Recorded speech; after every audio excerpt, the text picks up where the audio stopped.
예수께서 가버나움에 들어가시니 한 백부장이 나와 간구하여 이르되 주여 내 하인이 중풍병으로 집에 누워 몹시 괴로워하나이다. 이르시되 내가 가서 고쳐 주리라. 백부장이 대답하여 이르되 주여 내 집에 들어오심을 나는 감당하지 못하겠사오니 다만 말씀으로만 하옵소서. 그러면 내 하인이 낫겠사옵나이다. 나도 남의 수하에 있는 사람이요 내 아래에도 군사가 있으니 이더러 가라 하면 가고 저더러 오라 하면 오고 내 종더러 이것을 하라 하면 하나이다. 예수께서 들으시고 놀랍게 여겨 따르는 자들에게 이르시되 내가 진실로 너희에게 이르노니 이스라엘 중 아무에게서도 이만한 믿음을 보지 못하였노라. 또 너희에게 이르노니 동서로부터 많은 사람이 이르러 아브라함과 이삭과 야곱과 함께 천국에 앉으려니와 그 나라의 본 자손들은 바깥 어두운 데 쫓겨나 거기서 울며 이를 갈게 되리라. 예수께서 백부장에게 이르시되 가라 내 믿은 대로 될지어다 하시니 그 즉시 하인이 나으니라. 아멘. 할렐루야. 오늘 주일 예보시 여러분들 주님의 이름으로 환영합니다. 우리와 함께 주님이 계십니다. 우리와 함께 하시는 예수님은 우리를 지으신 창조주요 우리를 구원하신 구원자이십니다. 그분이 우리 가운데 함께 계셔서 오늘도 여러분 안에 은혜와 사랑으로 역사해 주십니다. 예수님과 더불어 오늘도 주의 말씀이 우리의 심령 속에서 좋은 열매, 많은 열매 맺기를 주님의 이름으로 축복합니다. 가끔 TV를 보면 아주 똑똑한 아이들이 등장합니다. 이제 나이가 5살, 이제 6살밖에 안 되는데 몇 개 국어를 하는 아이들이 나와요.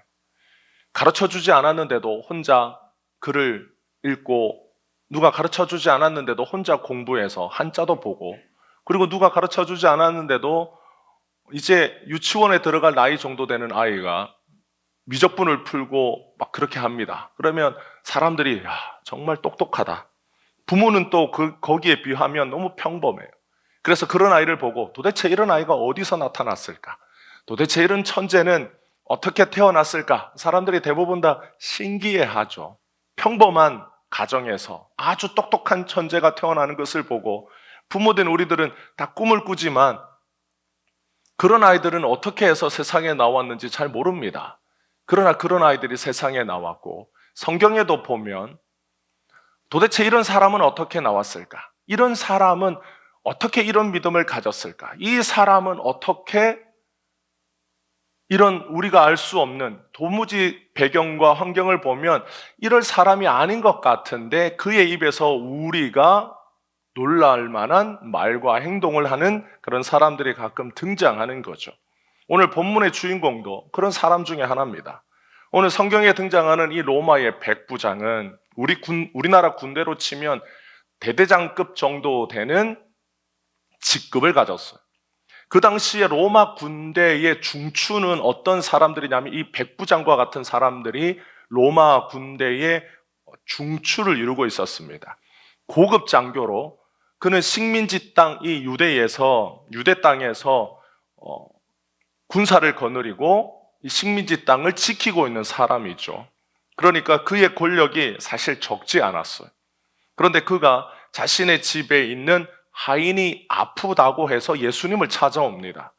로마의 백부장은 흔히 자신 밑에 여러 명의 하인들을 뒀어요. 그 하인들은 로마에서 데리고 온 하인들이 주로 많았습니다. 그래서 이 하인들이 하는 것은 백부장, 자기 주인의 군수 장비들을 담당하고 일종의 군수 지원을 담당하는 하인들이었어요. 그래서 백부장의 텐트를 청소해주고 그의 가사를 돌봐주고 그의 무기를 관리해주는 그런 사람들이 주로 하인들이 하는 일이었습니다. 백부장은 원래 100이라고 하는 숫자지만 실제로는 그 밑에 200에서 250명 정도의 군인들이 있었습니다. 이 백부장의 하인이 병에 걸렸는데 사실 백부장 정도의 지위에 있는 사람이라면 여러 명의 하인들이 있고 또 그 하인들 중에 한 명이 아프면 사실 다른 하인을 고용해도 되고 또 그 하인을 집으로 돌려보내도 되는데, 보통 이 하인들이 오랫동안 자기의 주인과 함께 생활했기 때문에 이 백부장이 예수님에게 와서 굳이 자기 하인을 고쳐달라라고 요청을 한 걸 보면 이 하인과 백부장의 관계가 굉장히 끈끈한 관계였던 것 같아요. 마치 가족처럼. 어쩌면 이 백부장이 어렸을 때부터 돌봐주었던 사람일 수도 있고, 아니면 특별한 인연 때문에 이 하인과는 백부장이 어떤 각별한 마음을 느끼는 그런 사이였을 수도 있습니다. 그러나 그런 관계였다 할지라도 유대 땅에서 백부장이 가지고 있는 위치를 생각하면 이제 30세 초반의 유대인이었던 예수님에게 와서 그 앞에 몸을 숙이고 자신의 하인을 고쳐달라고 겸손하게 말하는 이 백부장의 모습을 보면 일반적인 로마 군인의 모습은 아닌 거죠. 그래서 예수님께서 이 백부장의 요청을 듣고 예수님이 내가 직접 가서 병을 고쳐주겠다라고 예수님이 이렇게 말씀하셨는데, 백부장이 예수님의 말씀을 거절한 거예요. 그런데 이 백부장이 예수님의 말씀을 거절하고 난 뒤에 예수님께서 이 백부장에게 하신 말씀은 의외로 백부장의 믿음에 대하여 칭찬하셨습니다. 그래서 우리는 이 이야기를 보면, 와, 백부장이 예수님에게 우리 집에 들어오심을 내가 감당하지 못하겠습니다. 저도 남의 수하에 있고 저도 남에게 명령하는 입장으로, 군대는 상명하복으로 살아가는 곳입니다. 그러니까 저에게 말씀하시면 제가 가서 제 하인에게 그렇게 말하겠습니다 라고 백부장이 요청한 거죠, 예수님에게. 그래서 백부장의 이 말씀을 듣고 예수님이 10절에 보면 이스라엘 중에서 아무에게서도 이만한 믿음을 내가 본 적이 없다라고 예수님이 칭찬하신 거예요. 그도 그럴 것이, 보통의 사람들이라면 어떻게 했겠어요? 예수님의 말씀을 듣고 예수님과 함께 예수님이 가서 고쳐주겠다라고 할 때 그냥 예수님과 함께 갔을 텐데, 이 백부장은 그렇게 하지 않은 거죠. 말씀만 하시면, 제가 그 말씀만 듣고 가면 우리 하인이 내 말을 듣고 낫지 않겠습니까? 라고 우리가 이 성경의 이야기를 듣고 백부장이 정말 믿음이 좋다라고 이렇게 생각한 거죠. 그런데 우리가 성경을 보면 예수님이 어떤 사람, 어떤 상황에서 특별한 말씀을 하실 때가 있어요. 오늘 이 말씀처럼 내가 이만한 믿음을 보지 못했다, 예수님이 이만한 믿음을 보지 못했다라고 했을 때 백부장의 믿음은 굉장히 예수님 보시기에도 특별한 믿음입니다. 이런 믿음을 가질 수 있는 사람은 특별한 사람이겠죠. 그러면 이 백부장의 이 믿음은 어디에서 나타났을까? 백부장은 예수님에게 이만한 믿음을 가진 사람을 본 적이 없다. 이스라엘 중에서, 그러니까 유대인들 중에서도 이만한 믿음을 본 적이 없다라는 거예요.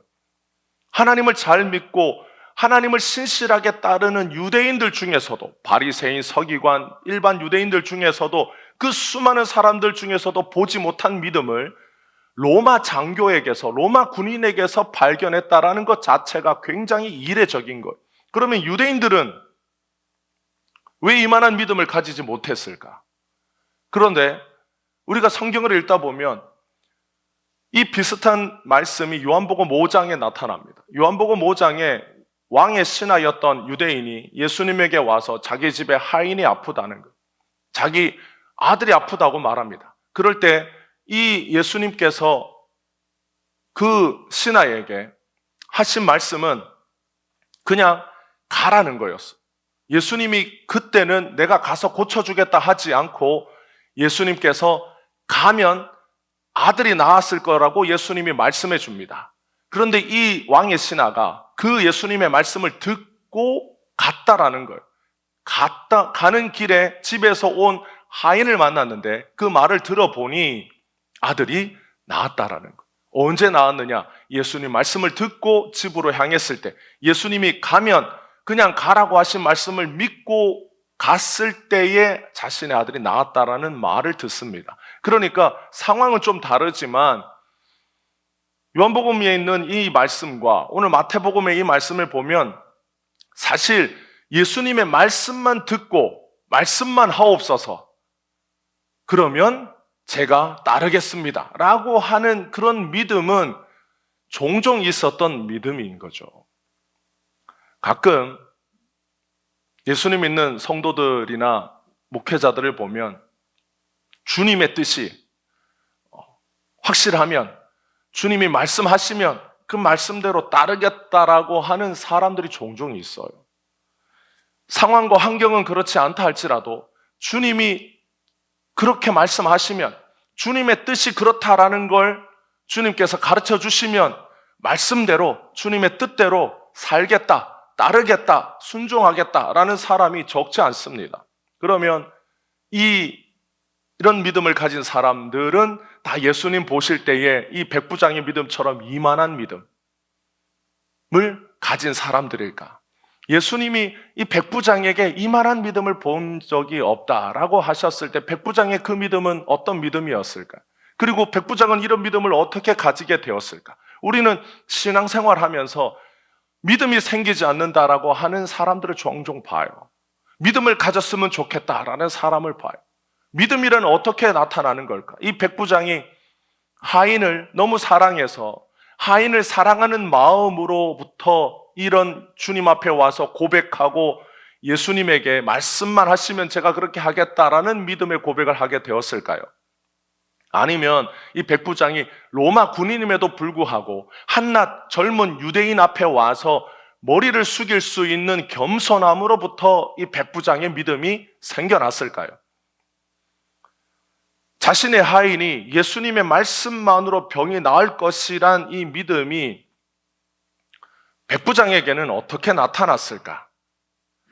오늘 예수님께서 백부장에게, 자신에게 주여라고 말하는 이 백부장에게 예수님께서 칭찬하시는 이 믿음, 우리 모두가 다 어쩌면 가지기를 원하고 또 이런 믿음을 가지며 주님을 섬기기를 원할 때 우리는 어떻게 하면 이런 믿음을 가지고 주님 앞에 살 수 있을까?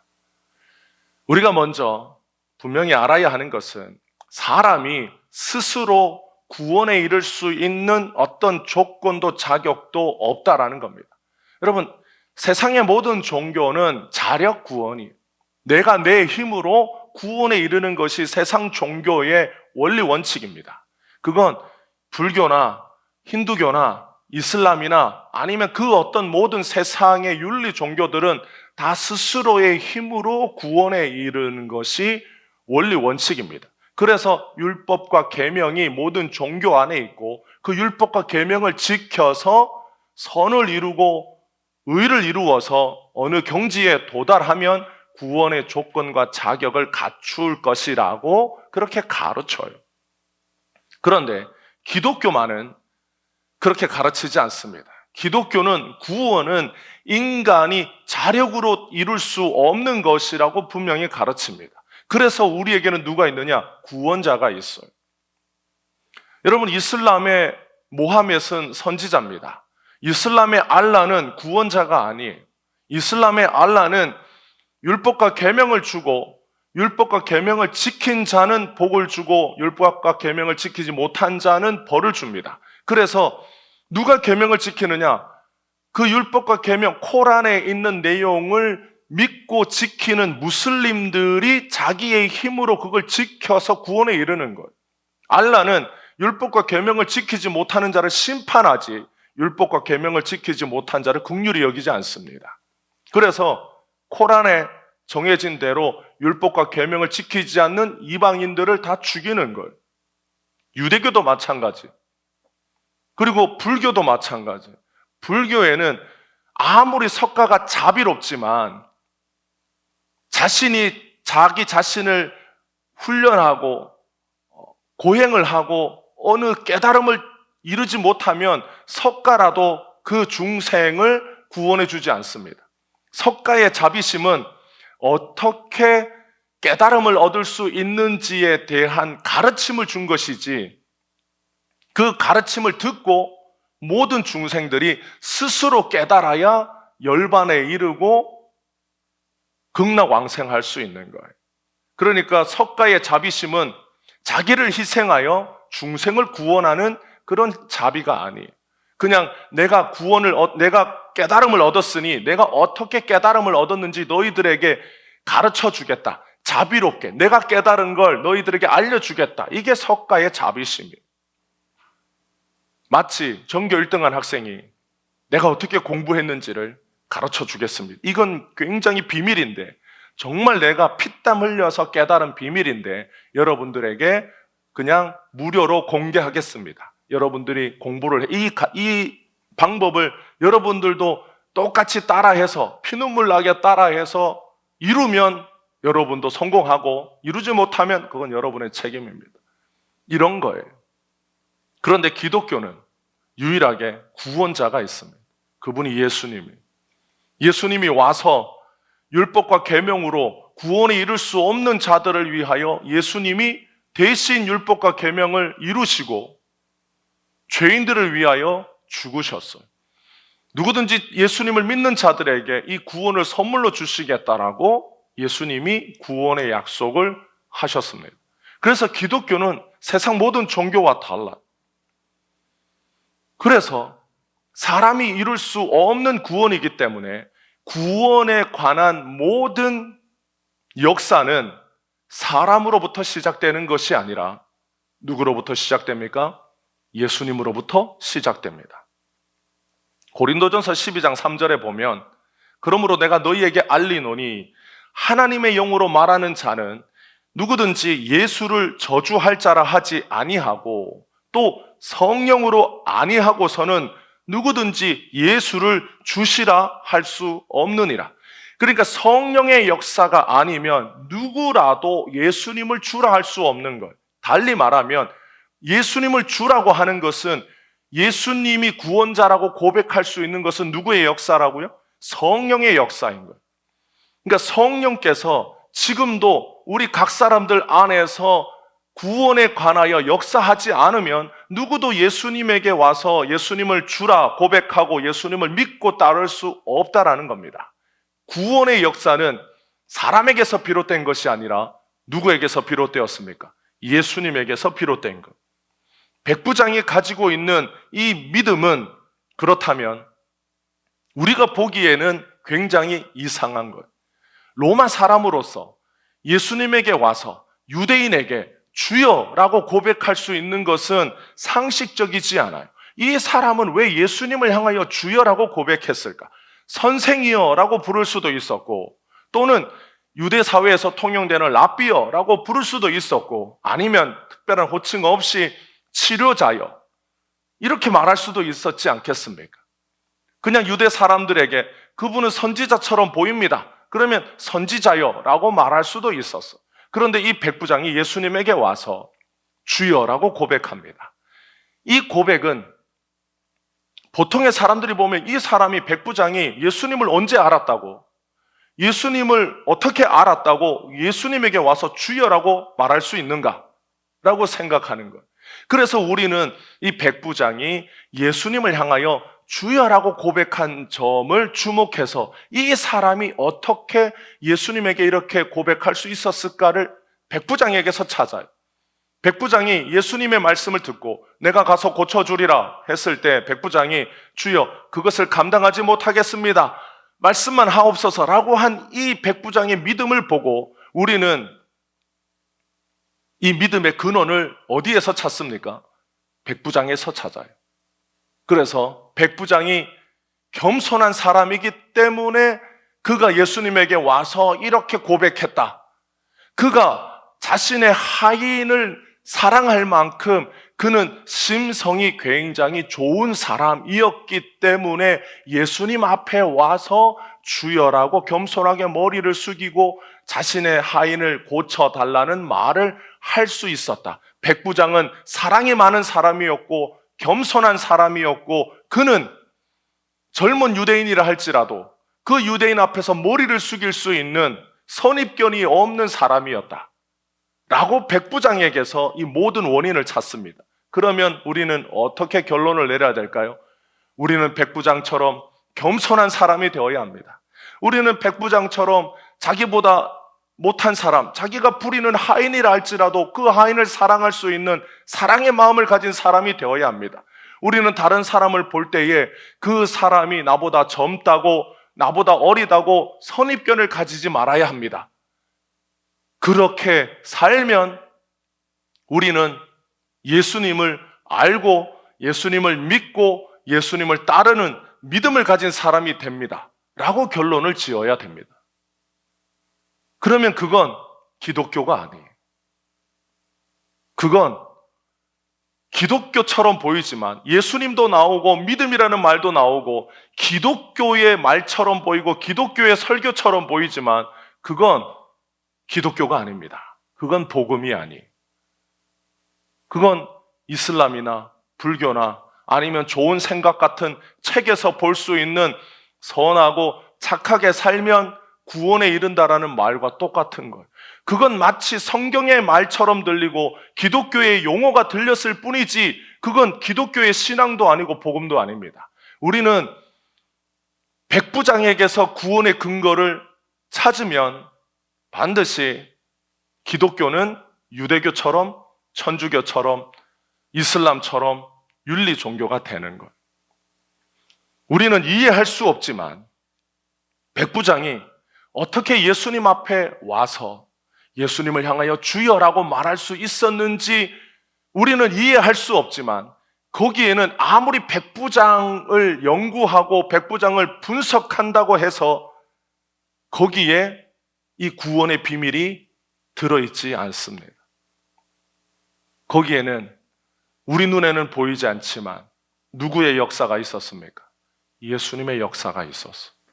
우리가 고린도전서 12장 3절을 전제로 읽은 것처럼 어떤 사람이라도 성령의 역사가 없이 구원에 이를 수 있는 방법과 구원에 이를 수 있는 이유는 없습니다.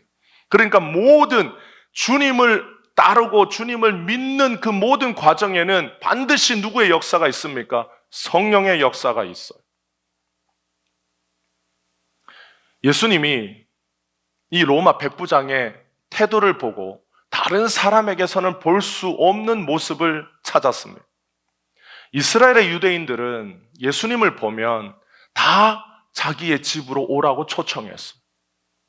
비록 자신의 집이 누추하고 벌품은 없으나 예수님이 자신의 집에 오신다라는 것 때문에 기쁘고 좋았기 때문에 기꺼이 예수님을 자기의 집으로 초청하려고 했어요. 그러니까 성경에 보면 예수님이 유대인의 초청도 받고 바리새인의 초청도 받고 우리가 아는 삭개오도 예수님이 자신의 집으로 오시는 것을 기뻐하고 자신의 집에 모셨어요.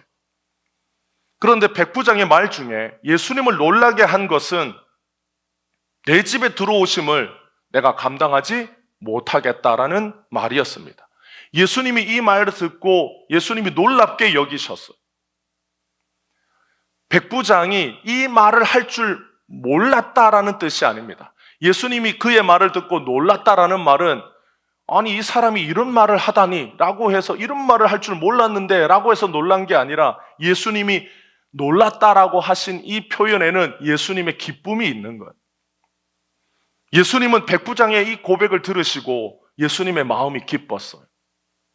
왜 기뻤느냐? 백부장의 이 고백은 그가 예수님을 어떤 분으로 보았느냐의 고백이기 때문입니다.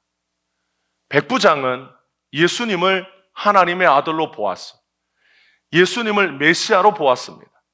그 때문에 이 전능하신 분이, 이 귀하신 분이 자신의 집에 들어오는 것을 감당하지 못할 일로 여겼어요.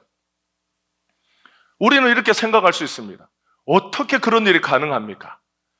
백부장이 예수님이 누구신지를 어떻게 압니까? 누가 그에게 그걸 가르쳐 주었다고? 백부장이 그걸 어떻게 믿을 수 있습니까? 우리는 그가 예수님을 구원자로 보았다라고 생각하면 그가 어떻게 예수님을 구원자로 볼 수 있어요? 의문을 답니다. 그래서 우리는 그가 예수님을 이와 같이 고백한 그 이면에 그 이유를 백부장에게서 찾는 거예요. 그의 겸손함과 그의 자비와 그의 어떤 성품에서부터 찾아서 그가 이런 사람이니까, 그가 성품이 좋고 사랑이 많고 그가 착한 사람이기 때문에 예수님 앞에 와서 이런 믿음을 보인 사람이지 않겠느냐. 그래서 이 믿음의 근거를 사람에게서 찾아요. 그래서 우리도 그런 사람이 되어야 된다라고 격려하고 촉구하는 거예요. 근데 아무리 우리가 백부장이라는 사람을 연구한다고 해서 이 고백의 근거와 이유를 찾을 수는 없습니다. 돌이켜보면 여러분, 우리는 어떻게 예수님을 하나님의 아들이라고 고백했습니까? 여러분의 성품이 좋았기 때문인가요? 아니면 여러분이 사랑이 많은 사람이었기 때문이, 여러분이 사랑이 많아서 자식도 너무 사랑하고 이웃도 너무 많이 사랑해서 여러분의 사랑이 넘칠 때 어느 날 갑자기 예수님이 하나님의 아들이라는 것을 여러분이 저절로 깨닫게 되었습니까?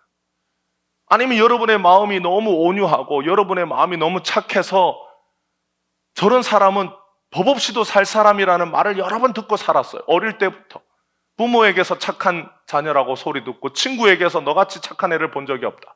동네 사람으로부터 아이고 착하다. 어렸을 때부터 이런 말을 많이 듣고 살다 보니까 어느 날 갑자기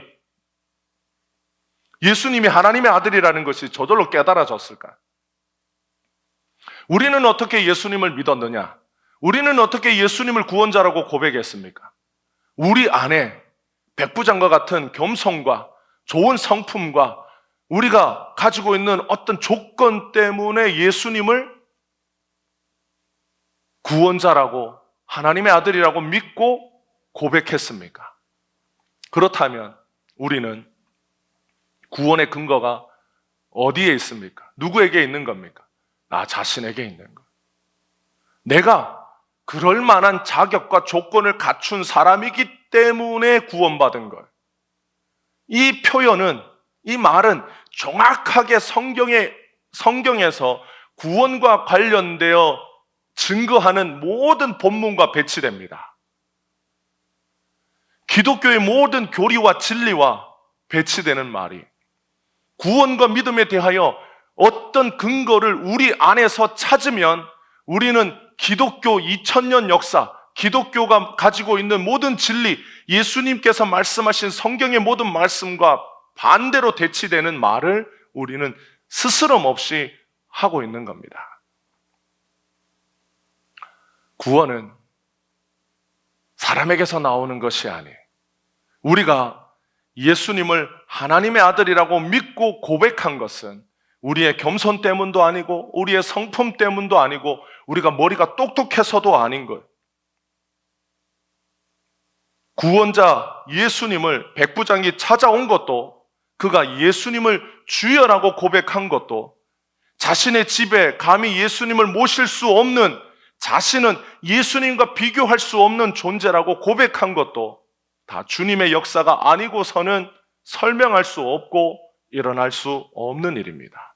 그래서 구원에 관하여 말할 때 사람의 상식과 우리가 세상을 살아가는 어떤 기준으로 비추어 볼 때는 이해할 수 없는 부분이 있는 겁니다. 거기에 하나님의 역사가 아니고서는 알 수 없는, 인간의 머리와 상식으로는 도무지 설명할 수 없는 그 어떤 역사가 거기에 있는 거예요. 오늘 예수님 앞에 찾아와 머리를 숙인 이 백부장 영혼 속에 일어난 일은 주님의 역사가 아니고서는 설명할 수 없는 거예요. 사람들이 예수님을 잊어버리고 성경을 믿지 않다 보니까 거기에 백부장 영혼 안에 하나님의 역사, 주님의 역사가 있다라는 것을 사람들이 믿고 싶지 않고 그것을 알 수 없는 어떤 비밀이기 때문에 어떻게 생각하는 경향이 있느냐? 자꾸 그것을 사람이 이해할 수 있는 상식 수준에서 말하고 싶은 거예요. 믿음을 상식 수준에서 말하고 구원을 상식 수준에서 말하다 보니까 그 근거를 자꾸 백부장에게서 찾는 거예요. 기독교는 상식적이지 않아요. 복음은 상식적이지 않습니다. 세상의 종교는 상식적이에요. 그래서 인간의 윤리 수준에서 구원을 이야기하는 겁니다. 그런데 기독교는 비상식적이고 사람들이 보기에 앞뒤가 맞지 않는 일들이 너무 많아요. 왜냐? 사람의 머리와 이성과 상식으로는 알 수 없는 역사가 구원의 역사이기 때문입니다. 백부장 안에 어떻게 이런 일이 일어났는가? 우리는 알 수 없죠. 그러나 거기에 우리가 분명히 고백할 수 있는 것은 주님의 역사가 백부장 안에 먼저 나타났다라는 것. 우리 안에 예수님의 역사가 없으면 우리가 어떻게 예수님 앞에 왔겠어요? 비록 우리 인생의 어떤 계기로, 어떤 이유로, 그것이 병이든 여러 가지 문제든 아니면 누구의 권유든 이유와 계기는 있었다 할지라도 거기에는 반드시 누구의 역사가 있습니까? 예수님의 역사가 먼저 있었어요. 그래서 우리가 예수님 앞에 왔어요. 그래서 우리가 예수님을 나의 구원자라고 고백했습니다. 그리고 예수님을 믿었어요. 그런데 예수님께서 이 백부장이 예수님 앞에 하는 이 말씀을 듣고 놀랐던 것은 예수님은 이 땅에 오신 하나님의 아들입니다. 이것은 감추어진 비밀이에요. 수많은 사람들이 하나님의 아들인 예수님이 이 땅에 오셨지만 예수님이 하나님의 아들인 것을 알지 못했어. 그분이 어떤 능력과 이적을 베푸시는 것을 보고 그가 특별하신 분, 어떤 선지자, 능력이 많은 어떤 하나님이 보내신 사람이라고 생각했지만 예수님이 하나님의 아들이라고는 누구도 알지 못했고 믿지 못했습니다. 그래서 수많은 유대 사람들이 하나님의 아들이신 예수님을 볼 때에 예수님을 감당할 수 있는 사람으로 여겼어요. 비록 그가 능력과 이적을 행하는 사람이긴 하지만 그도 우리와 같은 사람이기 때문에 예수님을 자기 집에 초청하고 자기 집에 불러서 같이 밥 먹는 것 충분히 할 수 있다라고 생각했습니다. 그런데 이 로마 사람인 백부장만이 예수님에게 뭐라고 고백하느냐? 자신은 예수님을 감당할 수 없다라고 고백합니다. 감당할 수 없다라는 게 뭘까요? 왜 백부장은 예수님이 내가 너희 집에 가서 고쳐주리라 하셨을 때 주여 내가 그것은 감당할 수 없겠습니다 라고 이 고백을 했을까? 예수님이 이 고백 때문에 이 고백을 들으시고 그 마음이 기쁘셨어요.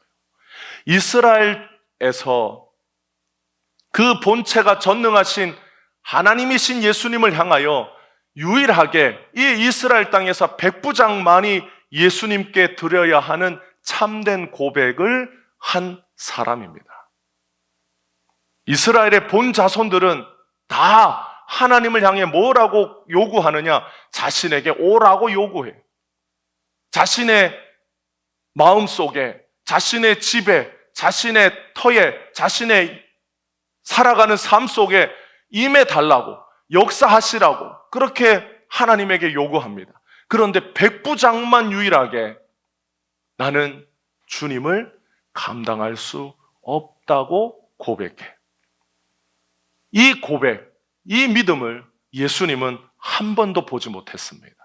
이스라엘 땅에서 이만한 믿음, 예수님을 향하여 이런 고백을 할 수 있는, 이런 고백을 했던 사람을 한 번도 보지 못했어요. 그래서 예수님이 이 백부장을 향하여 내가 이만한 믿음을 이스라엘 중에 본 적이 없다. 이 믿음은 누구에 대한 믿음입니까? 우리는 이 믿음이 말씀만 하면 내가 가서 그렇게 하겠습니다라고 한 자신의 하인을 치유하는 백부장의 믿음이라고 보지만 예수님은 항상 그 믿음을 누구와 연결시키느냐? 예수님 자신과 연결시켜요. 그래서 내가 이만한 믿음을 본 적이 없다. 나를 감당할 수 없는 분이라고 고백하는 사람을 내가 이스라엘 땅에서 본 적이 없다. 예수님은 이 백부장이 예수님이 어떤 분이신가를 고백하는 그 믿음을 보고 이만한 믿음을 본 적이 없다라고 칭찬하신 것. 예수님은 하나님이십니다. 예수님이 하나님이시라는 뜻은 성부 하나님이 가지고 계신 거룩과 존귀와 영광이 예수님에게도 동일하게 있다라는 뜻입니다. 이스라엘 백성들이 출애굽을 하고 시내산에서 1년을 머무릅니다. 1년을 머무르는 동안 하나님께서 이스라엘 백성들에게 율법과 계명을 주셨어요. 그때 시내 산에서 이스라엘 백성들에게 율법을 주신 분이 누구냐? 그분이 예수님입니다. 성경에 보면 모세가 하나님을 보여달라고 말해. 그때 하나님께서 나를 보고 살 자가 없으나 긍휼을 베풀어 자신을 보여주는 은혜를 베풀어 줍니다. 그런데 하나님은, 성부 하나님은 영이시기 때문에 사람의 눈에 보이지 않아. 그래서 성삼위 하나님이 어떻게 결정하셨느냐? 사람에게 보이도록, 이걸 현현이라고 하는데, 사람에게 보이도록 나타나시는 분은 다 예수님의 사역으로 정하신 거예요. 그래서 성부 하나님은 보이지 않게 역사하시는 하나님. 하나님은 영이시기 때문에 그 성부 하나님은 보이지 않아요. 그런데 성자 예수님은 인간들에게 보이는 분으로 나타나십니다. 그래서 천사로도 나타나시고, 가시떨기가 불탈 때 그렇게도 나타나시고, 하늘의 천둥과 번개처럼도 주님이 나타나십니다. 모세에게 자신의 등을 보여주신 분, 보이는 분으로 나타나신 분, 그분이 예수님이에요. 그 예수님이, 구약에 보이시는 하나님으로 나타나신 예수님이 성육신 하셔서 이 땅에 오실 때 우리와 같은 모습으로 나타나신 거예요. 그것이 기독교 개혁주의의 진리자 교리입니다. 그래서 이스라엘 백성들에게 율법을 주실 때 성경에 보면 하나님의 손이 나타나 돌판에다가 써요. 그때 돌판에 율법을 써서, 십계명을 써서 모세에게 주신 분이 바로 예수님입니다. 그래서 예수님은 율법의 수여자가 되시는 거예요. 율법을 주신 분이. 그 성삼위 하나님이 우리 안에서 구원의 역사를 이루어 가십니다. 성부 하나님의 사역, 성자 예수님의 사역, 성령 하나님의 사역이 다 각각 있으시지만 삼위 하나님의 역사가 우리 안에서 구원의 역사를 삼위 하나님이 서로 합력하여 이루어 가시는 거예요. 그런데 각각의 위가 되시는 하나님의 사역이 따로 있습니다. 그래서 성자 예수님의 사역은 이 땅에 와서 우리를 위하여 죽으시는 것. 삼위 하나님이 그걸 정하시고 계획하시고 이루신 것. 그래서 구약에 보면 사람의 형상이나 천사의 모습으로 나타나신 분, 그분이 누구냐? 구약에 나타나신 예수님이. 시내산에 나타나신 예수님의 영광을 보고 이스라엘 백성들은 출애굽기를 보면 겁에 질렸습니다. 그때 성자 예수님은 아직 이 세상에 우리의 인간의 몸으로 오시기 전이, 그분은 거룩하신 하나님입니다. 그래서 이스라엘 백성들이 시내산에 임하신 그 주님의 영광을 보고 다 겁에 질렸을 때 모세에게 이스라엘 백성들이 찾아와서 제발 하나님을 직접 보지 않게 해달라고 요구해요. 출애굽기 20장 18절 19절을 보면 뭇 백성이 우레와 번개와 나팔 소리와 산의 연기를 본지라 그들이 볼 때에 떨며 멀리 서서 모세에게 이르되 당신이 우리에게 말씀하소서 우리가 들으리이다. 하나님이 우리에게 말씀하시지 말게 하소서 우리가 죽을까 하나이다. 여러분, 예수님은 이런 분이, 예수님은 전능하시고 거룩하신 하나님, 그분이 말씀하시면 이스라엘 백성들이 죽을 것 같았어. 그래서 모세 당신이 우리에게 하나님의 말씀을 받아 우리에게 대신 전해 주십시오. 하나님이 우리에게 직접 말씀하시면 우리가 죽을 것 같습니다. 이 두려움과 거룩함을 가지신 분이 바로 예수님입니다. 그분이 이 땅에 인간으로 오셨어요. 예수님은 누구나 원한다고 해서 만질 수 있고 누구나 보고 싶다고 해서 볼 수 있는 분이 아니에요. 예수님의 그 본체는 이처럼 그 어떤 인간도 함부로 할 수 없는 지극히 거룩하시고 모든 만물의 창조주가 되신 분이 바로 예수님입니다. 우리는 이런 예수님을 잊어버렸어요. 그 존귀하신 예수님이 이 땅에 인간으로 태어나셨습니다. 그래서 예수님의 성육신은 그 자체가 한없는 낮아짐이고 겸손하심이, 이스라엘 백성들이 자기들에게 직접 말씀하시면 죽을 것 같았던 그분이 우리와 같은 형체를 가져 이 땅에 오셨어. 창조주가 피조물이 되어 낮아지심은 오직 예수님만 하실 수 있는 사역입니다. 그래서 예수님이 이 땅에 오셨을 때 많은 사람들은 어떤 삶을 살았느냐? 구원에 대하여 자신들의 자격을 열심히 따지고 있었어요. 나는 이스라엘 백성으로 태어났으니, 나는 유대인으로 태어났으니 내 혈통은 구원을 받을 만한 혈통, 내 혈통은 구원의 자격을 가지고 있는 혈통이라고 믿었습니다. 그래서 유대인들에게는 구원의 두 가지 조건이 있었어요. 하나는 유대인으로 태어나야 할 것, 하나는 율법과 계명을 지켜야 할 것. 그래서 유대인들에게는 유대인이라고 하는 이 혈통과 율법과 계명을 지키는 삶이 구원에 이르는 콘크리트와 같은 조건이었어요. 절대로 깨어지지 않는 강철 같은 구원론이 유대인들이 가진 구원입니다. 그래서 유대인들이 이방인을 대할 때 왜 이방인들을 멸시했느냐? 유대인이 아니었기 때문입니다. 왜 이스라엘 백성들, 유대인들은 세리와 창녀와 죄인들을 그렇게 멸시했느냐? 그들은 율법을 지키지 않는 자들이었기 때문입니다. 그들은 죄인이었기 때문에 구원과 멀었어. 그래서 예수님 시대에 유대인들은 자기들 안에 있는 구원의 자격, 내가 유대인으로 태어났다, 내가 율법과 계명을 열심히 지키고 있다, 이 두 가지가 자신들의 구원을 보장해 주는 조건이었기 때문에 이 두 가지를 필사적으로 붙들고 있었습니다. 그래서 나는 구원을 받기에 합당하다라고 믿고 있었어. 그런데 예수님이 오셔서 그들이 믿고 있는 이 구원을 막 흔드셨어요. 얼마나 흔들었느냐? 유대인들이 미칠 지경으로 예수님을 죽이고 싶을 정도로 예수님이 유대인의 구원관을 흔드십니다.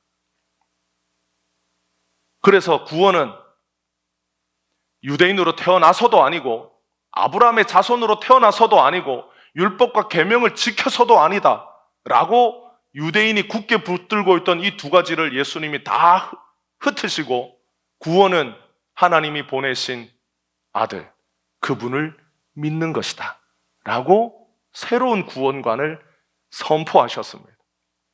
그럴 때 유대인들은 예수님을 어떻게 보았느냐? 예수님을 하찮게 보았어요. 미친 사람으로 보았어요. 예수님을 거짓말쟁이라고 보았습니다. 그가 귀신 들린 자라고 보았어요. 예수님이 비록 능력이 많은 선지자처럼 보였지만 사람들은 예수님을 하나님의 아들이라고 보지 않았습니다. 받아들이지 않았어요. 유대인들은 예수님을 보기에, 예수님을 감당하기에 예수님이 너무 하찮게 보였던 겁니다. 예수님은 어디를 가나 환영받기보다는 배척받은 일이 많아요. 하나님의 아들이신 예수님을 이스라엘 백성들이 시내산에서는 그분을 볼 때 두려워하고 그분의 말씀 듣는 것도 괴로웠고 그분을 자기의 눈으로 직접 보아서 자기들이 죽을까 봐 겁을 내었던 그분을 2000년이 지난 후에 이스라엘 백성들이 시내산에서 1500년이 흘러 유대 땅에서 예수님이 우리와 같은 모습으로 오셨을 때 그 어떤 사람도 예수님을 그와 같이 대하지 않았습니다. 예수님을 하찮게 여기고 오히려 예수님을 죄인 취급하고 예수님을 귀신 들린 자라고 예수님을 욕하고 사람들로부터 환영과 환대가 아니라 멸시와 배척을 더 많이 받으셨던 분이 예수님이에요. 예수님은 구원을 이루시기 위하여 그것을 마다하지 않고 이 땅에 와서 우리와 같은 모습이 되셔서 이 땅에서 우리를 구원하시기 위하여 사람의 아들로 이 땅에 사셨던 분이 예수님입니다. 성경에 베드로가 어느 날 밤새 고기를 잡다가 한 마리도 잡지 못한 날 예수님을 만났습니다.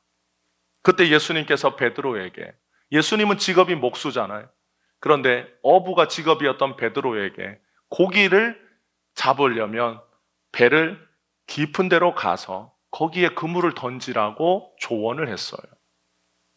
베드로는 목수가 감히 어부에게 훈계질한다고 예수님의 말을 배척하지 않고 오히려 베드로가 순순히 예수님에게 내가 밤새 고기를 잡았지만, 어부가 직업인데 고기 잡는 걸 평생 했는데 어디 가면 고기를 잡을 수 있다. 여러분, 선장들, 어부들이 제일 남들보다 뛰어나게 가지고 있는 능력이 뭐냐면 어디에 가면 고기를 잡을 수 있다라고 하는 포인트예요. 여러분, 배낚시를 가보면 선장마다 자기들만의 포인트가 있어요. 여기에 가면 고기를 잡을 수 있습니다. 그건 영업 비밀이에요. 그래서 자기 배에 태운 어부들을, 낚시꾼들을 자기만 아는 포인트에 가서 여기저기 몇 번을 돌고 낚시를 하라고 합니다. 그래서 여기서 안 잡히면 다른 포인트 가는 거예요. 베드로는 갈릴리 호수가 어느 포인트에 가면 고기를 잡을 수 있는지를 다 알고 있는 사람이에요. 그래서 그 포인트마다 다니면서 밤새도록 고기를 잡으려고 그물을 던졌는데 하나도 잡지 못했어요. 이미 해볼 건 다 해봤어. 그런데 예수님이 깊은 데 가서 그물을 던져라. 그럼 고기를 잡는다. 베드로가 내가 밤새 수고해서 잡은 건 없지만 내가 말씀대로 한번 던져보겠다 하고 깊은 데 그물을 던졌는데 그물이 찢어질 만큼 많은 고기가 잡히게 됩니다. 그런데 베드로가 갑자기 많은 고기를 잡고 와서 예수님 앞에 달려가 이런 고백을 해요. 누가복음 5장 8절에 보면 시몬 베드로가 이를 보고 예수의 무릎 아래에 엎드려 이르되 주여 나를 떠나소서 나는 죄인이로소이다. 여러분, 이 고백을 보면 우리는 이 장면이 되게 생경해요. 예수님이 깊은 데 가서 그물을 던져라. 그래서 그물로 던졌더니 많은 고기를 잡았으면 예수님 앞에 와서 예수님, 내가 예수님 말씀대로 해서 그물을 던졌더니 이만한 고기를 잡았습니다. 예수님 대단합니다. 앞으로도 계속 어디에서 고기를 잡아야 될지를 저에게 가르쳐 주십시오.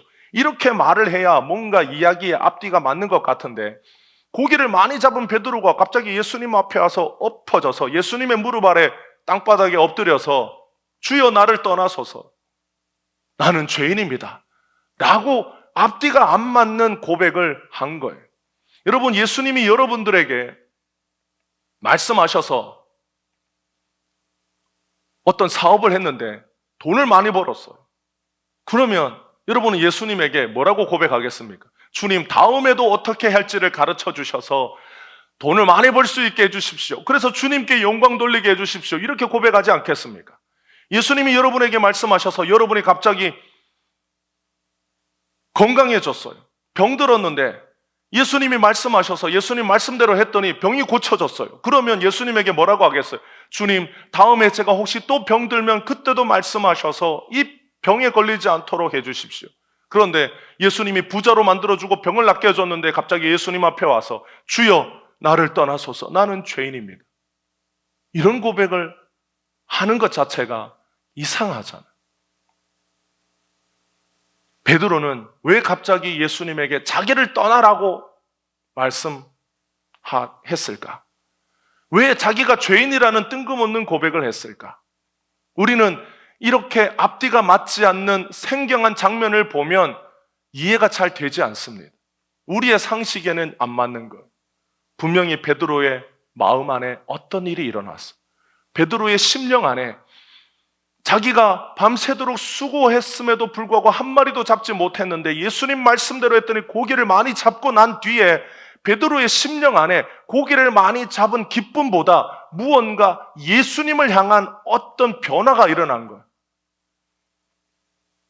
자신 앞에 있는 이분이 고기를 잘 잡는 기술을 가르쳐주는 분이 아니라 예수님 앞에 있는 자기 자신이 갑자기 한없이 초라해지고 죄인이라고 여겨지고 예수님이 자기가 감당할 수 없는 그 어떤 분인 것처럼 베드로의 심령 안에 알 수 없는 급격한 변화가 일어났습니다. 그래서 베드로는 자기도 모르게 예수님 무릎 앞에 엎어져서 주여 나를 떠나십시오. 나는 더러운 죄인이라고 고백하게 된 거예요. 우리는 예수님을 처음 만났을 때 나도 모르게 예수님 앞에 내가 죄인이라고 고백해. 나도 모르게 예수님이 거룩하신 분으로 보이고 나는 한없는 죄인처럼 여겨져. 나는 예수님의 구원을 받기에 너무 죄인이라고 여겨지고 예수님은 너무 거룩하신 분인데 나 같은 자가 예수님을 가까이 할 수 없는 존재인 것처럼 우리의 영혼에 알 수 없는 두려움과 주님을 향한 큰 무게가 우리의 영혼을 누르는 그런 영적인 부담감이 우리에게 찾아옵니다. 그럴 때 그 주님을 만난 모든 사람들이 주님 앞에 엎어졌어. 이사야가 자기의 입이 더럽다라고 말할 때 주의 성전에서 이사야가 엎어졌어. 에스겔이 이스라엘 백성들 앞에 가서 하나님의 말씀을 전하기에 너무 자기는 능력이 없다라는 걸 깨달았을 때 그가 하나님 앞에 엎어졌어. 다니엘이 자신 앞에 나타나 앞으로 있을 일에 대하여 말씀하시는 그 주님 앞에 죽은 자처럼 엎어졌어. 죄인은 자신을 구원하시는 구원자 앞에 서면 그 구원자를 감당할 수 없는 영혼의 부담감을 느낍니다. 피조물은 창조주 앞에 서면 자기를 지으신 창조주가 가진 그 위엄과 그 거룩함과 그 위대하심 앞에 피조물은 한없이 작아져 그 창조주 앞에 엎드리는 거예요. 예수님은 너무나도 거룩하게 느껴지는데 베드로는 자기 자신은 너무 작게 여겨진 죄인으로 생각되었어. 죄인은 예수님을 감당할 수 없습니다. 그러나 죄인을 구원하러 오신 예수님은 죄인을 품어주시고 안아줍니다. 그럴 때 나 같은 죄인이 예수님에게 안기는 것을 감당할 수 없는데 예수님이 그 손으로 우리를 끌어안아 주시는 것. 그것이 이 땅에 오신 예수님의 목적이기 때문입니다. 여러분, 믿음은 예수님이 누구신지 아는 거예요. 우리는 믿음이라고 하면 뭘 하는 것, 능력을 행하는 것, 그래서 내가 믿음이 많으면 병도 고치고 귀신도 쫓아내고 돈도 부르고 성공도 가져올 수 있고 믿기만 하면 할 수 없는 일이 없다라고 우리는 말하면서 그 믿음을 어떻게 쓰느냐? 나를 위해서 써요. 내가 뭘 할 수 있는 것, 그것이 믿음이라고 생각합니다. 그러나 성경은 믿음에 대하여 뭐라고 말하느냐? 믿음은 예수님과 떼어서는 생각할 수 없는 거예요. 믿음은 예수님이 누구신지를 아는 거예요. 그래서 히브리서에 보면 11장에 믿음의 주요, 그때 보면 믿음과 예수님이 하나로 붙어 있어요. 예수님이 어떤 분이신지를 알면 우리 안에서 믿음이 일어납니다. 그분이 창조주이신 것을 알면 피조물인 우리들이 그 창조주 되시는 분 앞에 어떻게 나가야 되는지를 알게 되는 거예요. 믿음의 주요, 온전케 하시는 그분이 바로 예수님입니다. 예수님을 알면 우리 안에 믿음이 생기고 그 믿음을 온전하게 하시는 분이 바로 예수님입니다. 그래서 우리의 믿음이 자란다라는 것은 우리 안에 어떤 내가 믿습니다라고 말하는 이 신념이 자라는 게 아니라 우리 안에 예수님이 어떤 분이신지를 아는 것이 자라는 거예요. 믿음은 예수님이 구원자요, 나는 죄인인 것을 고백하는 것이 믿음입니다. 자신의 힘으로는 구원에 이를 수 없는 죄인인 것을 고백하는 것, 그게 믿음이에요.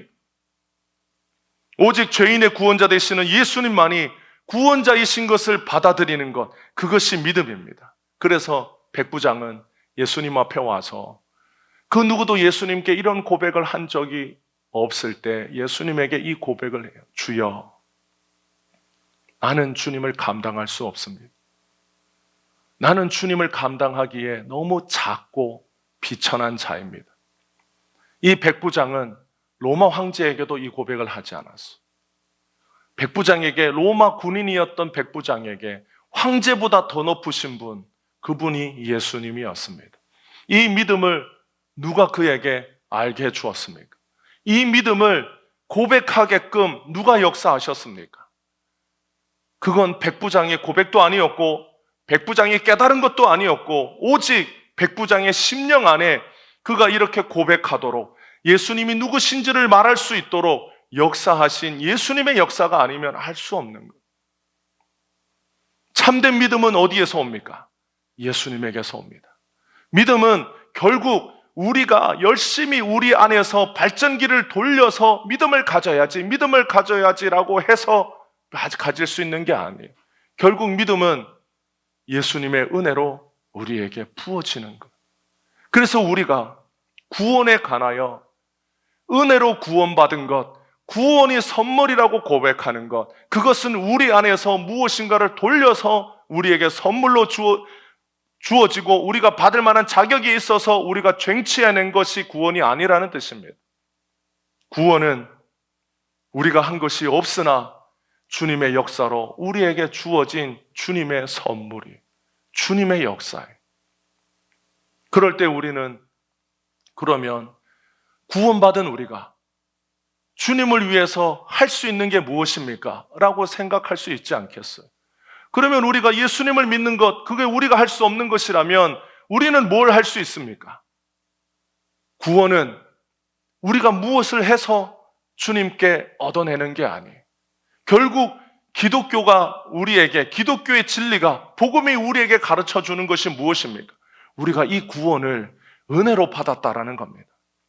구원이 우리에게 은혜로 주어졌다라는 거예요.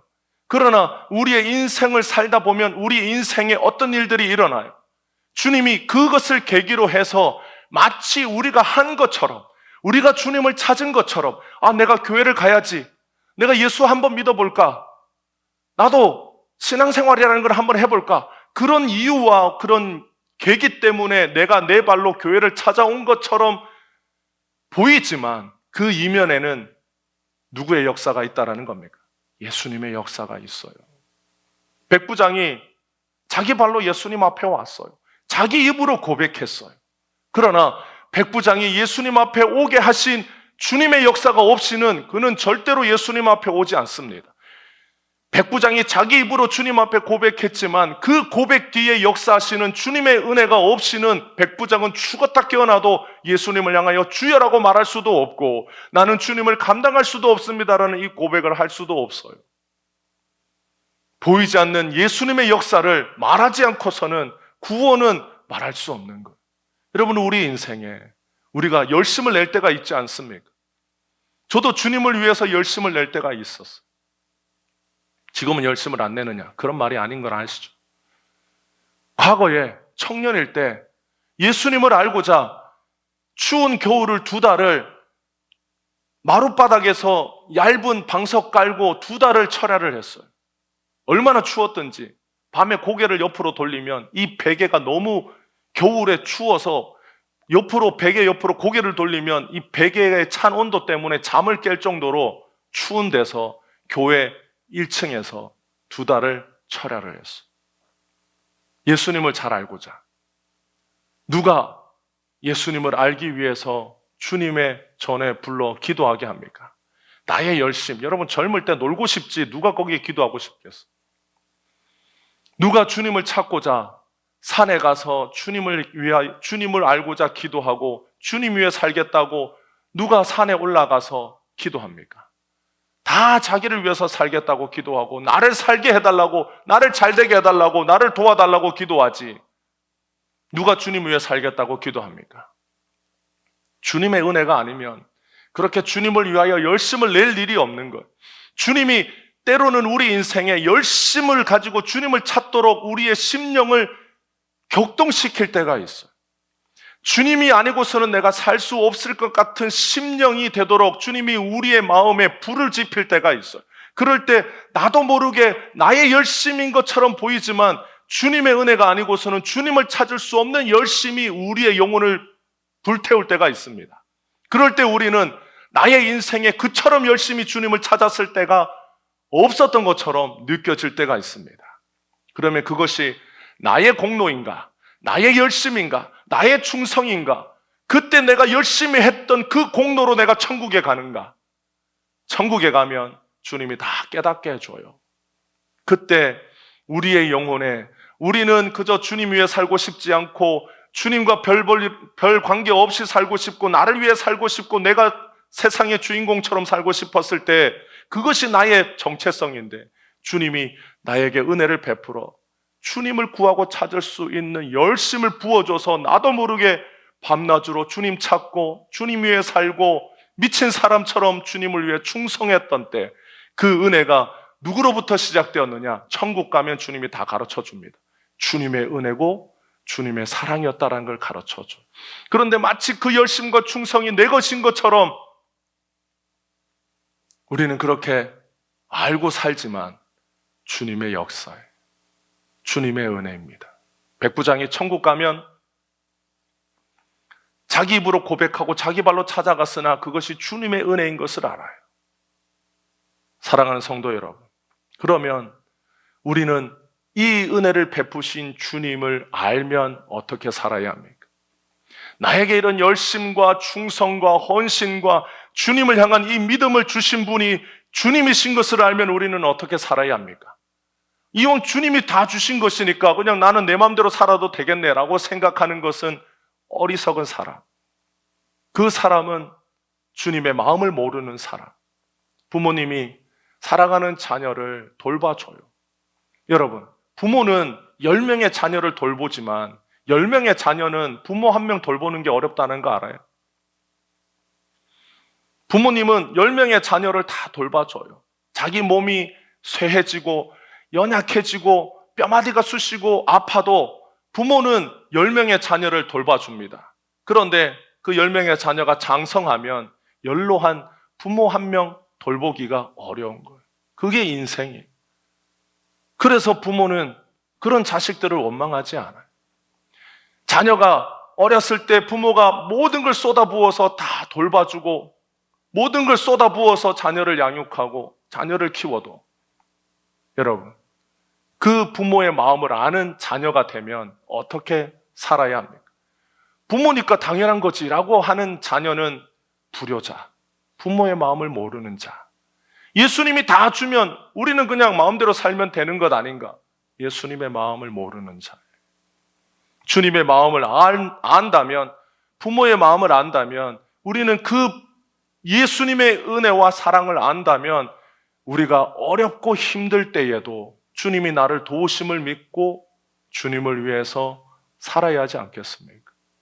주님이 나를 지켜주심을 믿고 주님이 나를 돌봐주심을 믿으면 우리가 어렵다고 주님을 등들지 않고 우리가 힘들다고 주님을 모른 척하지 않고 오히려 주님을 위해서 더 열심히 더 충성되게 살아야 하지 않겠어요? 그것이 주님의 마음을 아는 성도의 바른 자세이지 않겠습니까? 우리는 예수님 앞에 어떤 고백을 하면서 살아야 합니까? 주님, 우리에게 임해 주십시오. 우리에게 역사해 주십시오. 나를 도와주십시오. 나를 잘되게 해 주십시오. 라고 그렇게 고백하는 고백이 아니라 우리는 백부장의 고백처럼 예수님이 받으셔야 되는 합당한 고백을 드리는 성도여야 되지 않겠습니까? 주님, 나는 주님을 감당할 수 없는 죄인입니다. 주님이 지극히 거룩하시고 나 같은 죄인을 사랑하시면 안 되는 분이시지만 주님, 나는 주님의 사랑을 감당하기에는 한없는 죄인입니다. 이런 고백이 주님이 받으셔야 되는 합당한 고백이지 않겠습니까? 주님이 그 고백을 들으실 때 우리를 어떻게 여기시겠어요? 주님은 그런 고백을 하는 성도를 보면, 우리를 보면 주님의 마음이 오히려 더 불붙는 것 같아 더 긍휼히 여겨주시고 더 불쌍히 여겨주십니다. 그것이 죄인을 사랑하신 은혜로우신 주님의 마음이에요. 오늘 마땅히 우리가 구원자 되시는 예수님께, 창조주 되시는 예수님께 우리의 고백, 우리의 참된 고백, 주님이 들으셔야 되는 그 고백을 마땅히 드리는 우리 모든 성도들이 되시기를 주님의 이름으로 축복합니다. 그래서 우리 인생에 어떤 일이 와도 그 주님이 우리를 어떻게 사랑하시는지를 알고 믿음으로 주님 앞에 충성되고 주님 앞에 열심을 내고 주님을 위해서 살아가는 우리 모든 성도들이 되시기를 주님의 이름으로 축복합니다. 기도하겠습니다.